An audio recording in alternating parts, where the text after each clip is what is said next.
The future of Manipur, a state beyond repair, an investigative opinion based on open source reporting and field documentation. Since May 3, 2023, the Indian state of Manipur has been embroiled in one of the most complex and violent ethnic conflicts in its recent history. What began as a protest opposing the demand by the Meitei community to be included in the scheduled tribe list escalated into widespread violence, displacement, and destruction.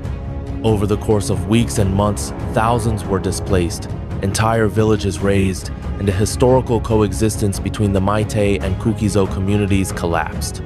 Multiple credible news organizations including The Hindu, The Indian Express, Scroll, In, The Wire, BBC, and Al Jazeera have documented the unfolding of events, reporting that over 70,000 individuals, mostly from the Kuki-Zo tribal community, were displaced from the valley, particularly from the capital city of Imphal. According to reports from The Hindu, May 2023, and Scroll, in June 2023, more than 200 people have lost their lives in the violence. Entire villages and numerous places of worship, particularly churches, have been burnt or destroyed. These developments raise an urgent question about the viability of Manipur as a unified administrative and social entity. For many observers and those directly affected by the crisis, Manipur after May 2023 is no longer the same. It is not just a law and order crisis. It represents a structural breakdown of inter-ethnic trust and the administrative legitimacy of the state government in the eyes of one of its largest hill-dwelling communities, the Kuki-Zo tribes. In response, several Kuki-Zo tribal organizations, student bodies, and even 10 elected members of the Legislative Assembly, MLAs, from the tribal regions have publicly demanded a separate administration or union territory with a legislative assembly for their areas. This demand has been echoed through repeated memoranda to the Ministry of Home Affairs and highlighted in parliamentary debates. The Indian Express, July 2023. Times of India, August 2023. According to the Northeast Live, July 2023, these elected MLAs, including those from the ruling Bharatiya Janata Party, BJP, claimed that they had lost all faith in the Manipur state government's ability to protect tribal lives and property. The violence has led to a near-total bifurcation of the state on ethnic lines. The Meitei-dominated valley continues to be administered by the state government based in Imphal, while the Kuki-Zo tribal regions in the hills have established their own parallel governance structures, including Village Defense Force, autonomous tribal councils, and community-driven administrative committees. These developments were reported in detail by The Wire and East Mojo in late 2023. While the state government has insisted on restoring peace and normalcy, several human rights organizations including Human Rights Watch, Amnesty India, now defunct in operations but previously active, and independent journalist Collective Shave raised concerns about the role of state forces in either allowing or failing to stop targeted attacks. Although the Supreme Court of India has taken suo motu cognizance of the matter, calling it a complete breakdown of constitutional machinery, The Hindu, July 2023, substantive justice remains elusive for the victims. In light of these realities, experts in conflict resolution and constitutional law have begun to propose alternative frameworks for coexistence. One such possibility is the creation of a union territory with a legislature for the tribal regions of Manipur. This would be akin to the arrangements made in Delhi, Puducherry, or more recently, Jammu Kashmir. According to Bar and Bench and constitutional experts quoted in Live Law, Article 239A of the Indian Constitution allows for such legislative assemblies in union territories. Such a demand is not without precedent. In the wake of ethnic or religious violence in other parts of India, administrative reorganization has often been used as a tool to protect vulnerable populations. Examples include the bifurcation of Andhra Pradesh into Telangana, or the constitutional autonomy granted to Ladakh after the reorganization of Jammu, Kashmir in 2019.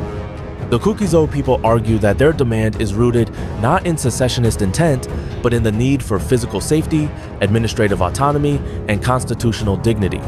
Their appeal is for protection within the Indian Union, not outside it. Meanwhile, the Meitei community has expressed fears about the fragmentation of Manipur's territorial integrity. Several Valley-based organizations, including Maite, Lipun, and Arambai Tango groups that have come under scrutiny for their alleged role in armed mobilization, have warned against any attempts at reorganization. However, the legitimacy of their claim has been questioned in national media after several videos surfaced showing these groups armed and patrolling roads, some allegedly with the support of local law enforcement. These incidents were covered extensively in NDTV, India Today, and BBC India, raising concerns about bias in policing and administration. The Indian government has treaded carefully. Despite multiple visits by Home Minister Amit Shah and the establishment of buffer zones by central paramilitary forces like the Assam Rifles and BSF, the violence has not been fully quelled. Peace talks remain stalled, and public trust continues to erode.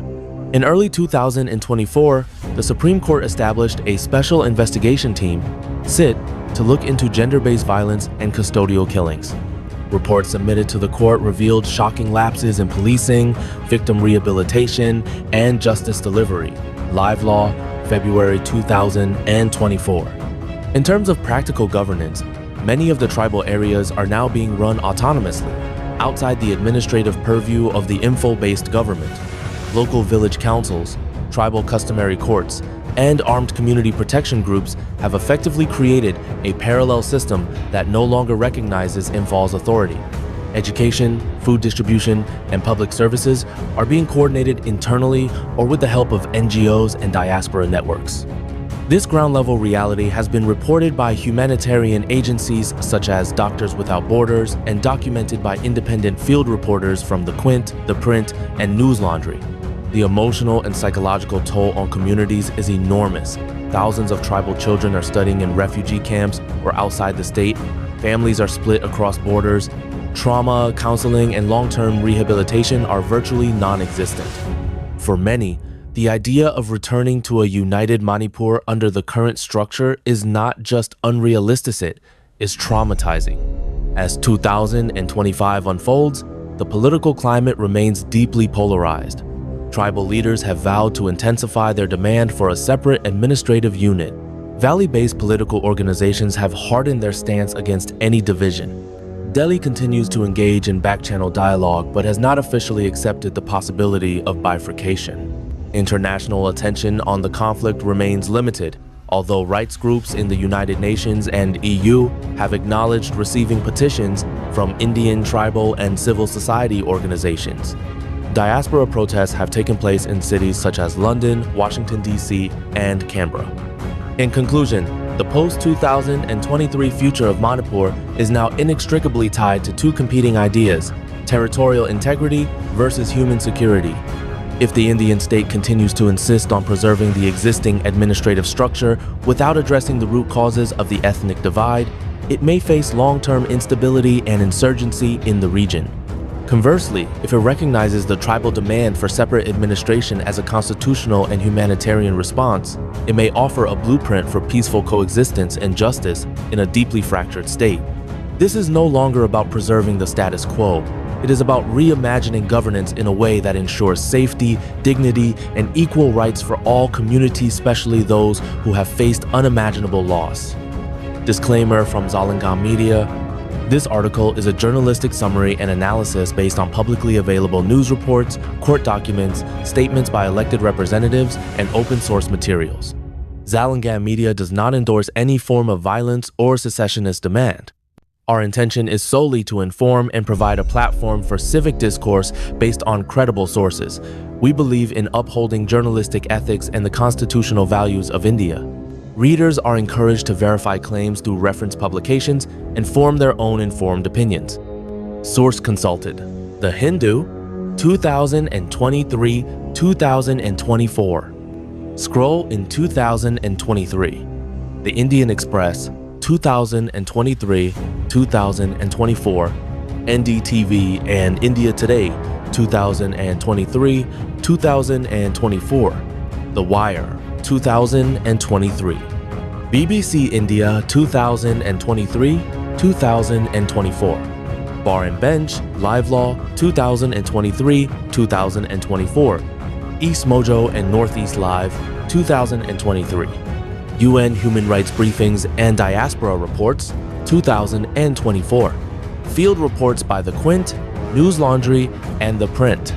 For more investigative journalism, follow Zalangam Media on Facebook, X, Instagram, and YouTube. Subscribe to stay informed.